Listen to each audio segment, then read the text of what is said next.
Current reason क्या होता है? करंट रीजन पहले आप उसका मतलब समझिए। आप अगर कोई वैल्यू फिल कर रहे हो continue, column to column, column to column and row to row, row to row, बिना किसी को गैप दिए। यहाँ पे हमने पहले कॉलम में फिल किया, हमने दूसरे भी कॉलम में फिल किया, बट हमने रो दूसरी सेलेक्ट किया, पर हमारा कॉलम तो ये भी फिल है, यानी हमने ओ में भी फिल किया, पी में भी फिल किया, क्यू में भी फिल किया, तो हम कंटिन्यू कॉलम को फिल करते जा रहे हैं। इसी तरीके से अगर हम रो देखें तो हमने 3 रो में भी फिल किया, फिर 4 में भी किया, फिर 5 में भी किया, यानी हम कंटिन्यू फिल करते जा रहे हैं। तो ये एरिया जहाँ तक कनेक्टेड होगा ये हमारा करंट रीजन कहलाता है। आप इसे दो तरीके से सिलेक्ट कर सकते हो। अगर आपने कंट्रोल ए किया तो भी ये आपके करंट रीजन को सिलेक्ट कर लेगा, और अगर आपने कंट्रोल जी करके इसमें स्पेशल में जाके करंट रीजन पे क्लिक किया तो भी आपके करंट रीजन को सिलेक्ट कर लेगा। अब यहाँ पे आप देख सकते हो ये कनेक्शन यहाँ पे टूटा हुआ है, क्योंकि यहाँ पे कोई भी वैल्यू अपडेट नहीं है। तो इस कंडीशन में अगर हम यहाँ पे कंट्रोल जी करेंगे तो ये जहाँ तक कनेक्टेड है वो उसे सिलेक्ट करेगा। ये तो ये इसलिए होता है, अगर आपने कोई टेबल बना रखी है और आप उस पूरी टेबल को सिलेक्ट करना चाहते हो और वो टेबल जहाँ तक कनेक्टेड होगी वो एक शॉट में सिलेक्ट कर सकता है। कंट्रोल ए भी यही काम करता है, बट कंट्रोल ए पे अगर आपने सिलेक्ट किया और दोबारा से कंट्रोल ए प्रेस किया तो ये पूरी शीट को सिलेक्ट कर लेगा।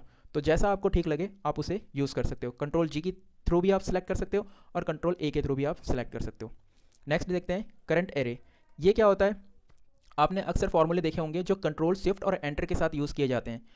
अगर आप एडवांस लेवल पे हो तो आपने डेफिनेटली यूज़ किया होगा, और अगर आप बेसिक लेवल पे हो तो आगे चल के आप इसे ज़रूर यूज़ करोगे। तो जैसे हमारे पास ये कुछ अल्फ़ाबेटिक नंबर हैं ए बी सी डी, हम इसे वर्टिकल से हॉरिजेंटल करना चाहते हैं, तो हमारे पास दो ऑप्शन है। एक तो हम बाय फार्मूला इसे कर सकते हैं, और दूसरा हम इसे पेस्ट स्पेशल के थ्रू भी कर सकते हैं। तो यहाँ पे हम बाय फार्मूला करते हैं।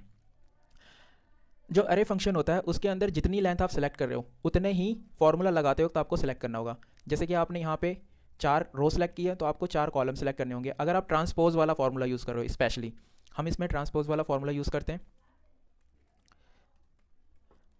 अगर मैंने इसे सिंपल एंटर मारा तो ये सिर्फ बी को उठाएगा। क्यों? क्योंकि मैंने बी वाली रो पे फार्मूला फीड किया है, ये देखिए। लेकिन अगर आपको ये पूरी रो उठानी है तो आपको क्या करना होगा? आप दोबारा से 4 रो सेलेक्ट करिए, इसे एडिट करिए और कंट्रोल शिफ्ट के साथ एंटर मारिए। अभी आप यहाँ देख रहे हैं आपने क्या फार्मूला फीड किया है। इसके साथ यहाँ पे एक ब्रैकेट लग जाएगी स्टार्टिंग में और लास्ट में, ये देखिए ये 2 ब्रैकेट लग गई। ये होते हैं हमारे एरे फंक्शन। इसके अगर आपने कहीं पे अपनी शीट पे बहुत सारे फंक्शन लगा रखे हैं, ये सबको सिलेक्ट नहीं करेगा। जैसे आपके पास ये इसकी रेंज हमें नहीं पता कि ये फार्मूला कहाँ तक, ये तो बहुत छोटा सा मैंने फार्मूला लगाया है। अगर ये आप किसी टेबल पे लगाओगे तो ये बड़े एरिया में लग सकता है फार्मूला। तो उस कंडीशन में अगर आपको उसका पूरा एरिया देखना है, करंट एरिया, कि वो कहाँ तक फार्मूला, एक फार्मूला कहाँ तक लगा हुआ है, तो उस कंडीशन में आप कंट्रोल जी करेंगे, स्पेशल पे पेस्ट क्लिक करेंगे और इसे सेलेक्ट करेंगे तो ये आपके उस एक फार्मूले का पूरा एरिया आपको सेलेक्ट करके देगा। ये बहुत सिंपल में मैंने समझाया है। ये फार्मूला बहुत लंबे लंबे हाइट और ब्रेथ में लगता है।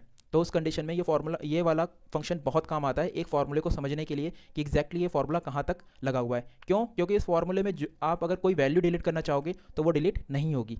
इस फार्मूले को डिलीट करने का एक ही ऑप्शन है कि आप पूरी रेंज सेलेक्ट करिए और फिर इसे डिलीट मारिए। तो इस तरीके से आप इसका यूज़ कर सकते हो। ये बहुत ही यूज़फुल फंक्शन है जो आगे चल के आपको बहुत काम आने वाला है। अगला देखते हैं। अगला है ऑब्जेक्ट। ऑब्जेक्ट क्या होता है? एक्सेल में सेल्स के ऊपर जो भी हमने टाइप किया हुआ है उसे छोड़कर जो भी उससे अलग चीज़ है, जैसे कि बटन कोई क्रिएट कर रखी है या कोई चार्ट बना रखा है या इमेज पेस्ट कर रखी है, वो ऑब्जेक्ट कहलाता है।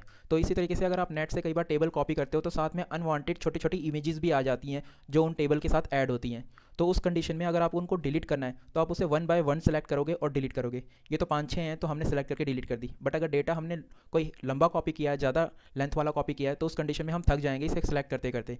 इस कंडीशन में आप कंट्रोल जी प्रेस करिए, स्पेशल में जाइए, ऑब्जेक्ट पे क्लिक करिए और क्लिक करिए, तो ये जितने भी ऑब्जेक्ट होंगे उन सबको सेलेक्ट कर लेगा और उसे आप एक बार में डिलीट कर सकते हो। बहुत ही यूज़फुल फार्मूला है। इसके सिवा और कोई ऑप्शन नहीं है कि आप अगर नेट से कोई डेटा लेके आए हो और उसमें अनवांटेड इमेजेस हैं तो उन्हें आप एक साथ सेलेक्ट करके डिलीट कर सको। यही एक स्पेशल ऑप्शन है, तो इसका यूज़ करिएगा, आपका बहुत टाइम बचेगा।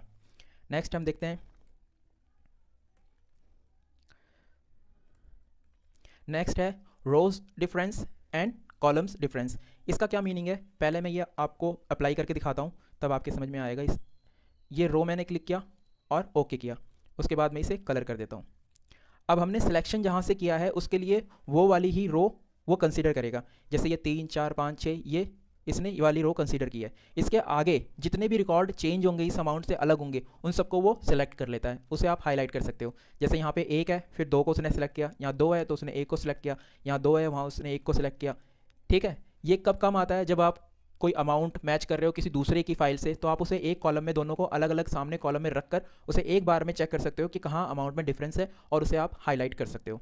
इसी तरीके से आप कॉलम का यूज़ कर सकते हो। अगर कोई डिटेल कॉलम में दे रखी है तो आप कॉलम पे क्लिक करिए, उसे ओके करिए, वो कॉलम में जो अमाउंट डिफरेंस होगा उसे सिलेक्ट कर लेगा। हम इसे दूसरा कलर कर देते हैं।